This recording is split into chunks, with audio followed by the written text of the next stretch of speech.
కృష్ణ గారు ఇప్పుడు మనం డిస్కస్ చేసుకున్నట్టు డిఫరెంట్ టైప్ ఆఫ్ సైకాలజీస్ అని చెప్పారు కదా, అందులో హ్మ్. చైల్డ్ సైకాలజీ ఎలా ఉంటుంది?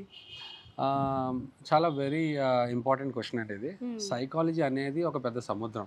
అవును. ప్రతి ఒక్క విభాగం కూడా ఒక పెద్ద సముద్రంలాగా ఉంటుంది. హ్మ్. సో, ఇప్పుడు చైల్డ్ సైకాలజీ అనేది ఒక పెద్ద సముద్రం. ఎందుకంటే చైల్డ్ డెవలప్‌మెంట్ గానీ, లేతే ఓకే. చైల్డ్ ఒక బిహేవియర్ గానీ, చైల్డ్ ఒక అకాడమిక్స్ గానీ, అంటే ఎగ్జాక్ట్‌లీ. వాళ్ళకుండే సోషల్ స్కిల్స్ అంటాం. హ్మ్. సో, వాళ్ళు ఎలాగా ఏంటది చుట్టూ ఉన్న సమాజంతో మెలగడం గానీ, హ్మ్. చుట్టూ ఉన్న సమాజాలను ఎలా గౌరవించాలి, పెద్దల్ని ఎలా గౌరవించాలి, వాళ్ళ అండర్‌స్టాండింగ్ కెపాసిటీస్ ఎలాగా, మనం హ్మ్. ఒకటి చెప్తే వాళ్ళు వేరేది అర్థం చేసుకోకూడదు గదా! అవును. మనం చెప్పింది వాళ్ళు అర్థం చేసుకోవాలి.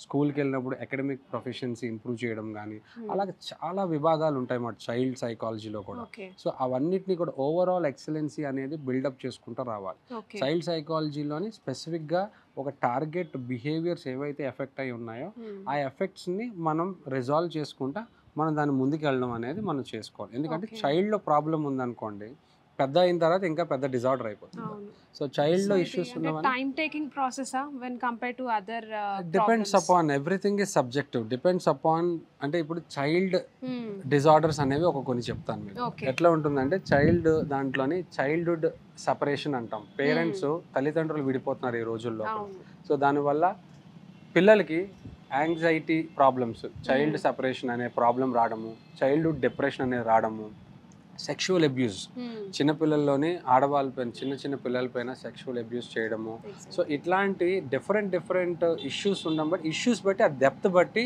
హ్మ్. ఆహ్, ఆ సంఘటన వాళ్ళ మనసులో ఎంత బలంగా ఉంటే దాన్ని బట్టి థెరపీస్ చేయడం అనేది జరుగుతుంది. వైఫ్ అండ్ హస్బెండ్ మధ్యలో ఉన్న సైకాలజీ దీన్నెలా డీల్ చేస్తుంటారు బేసిక్‌గా? ఓకే.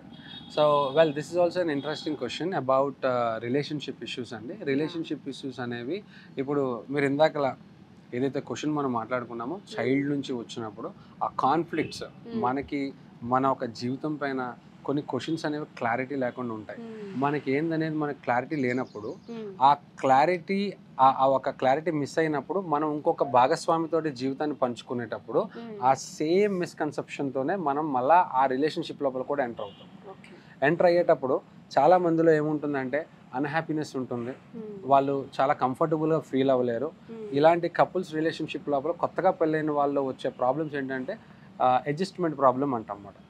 పెళ్ళైన 1 అంటే 1 ఇయర్ లోపునే వాళ్ళు ఎక్కువ ఎక్కువ తరచుగా కొట్లాడుకోవడము, లేకపోతే ఎక్కువ తరచుగా కేకలేసుకోవడము, హ్మ్. చాలా ఇబ్బందికరమైన ఒక కైండ్ ఆఫ్ ఎన్వైర్న్‌మెంట్‌లో వాళ్ళు బతకడం అనేది జరుగుతూ ఉంటుంది. ఓకే. సో, ఇలాగా అది బాగా ముదిరి చాలా రిలేషన్‌షిప్‌లో డైవోర్స్ రేట్‌కెళ్ళేటట్టు, లేకపోతే ఫిజికల్‌గా అబ్యూస్ చేసుకునేటట్టు, హ్మ్. కొట్టుకునేటట్టు, ఇలాగ చాలా దారుణమైన స్థితి లోపలికెళ్ళిపోయి అది చాలా మెంటల్ స్ట్రెస్‌కి అది మనకు దారి తీస్తుందన్నమాట. ఓకే. థాంక్ యూ కృష్ణ గారు.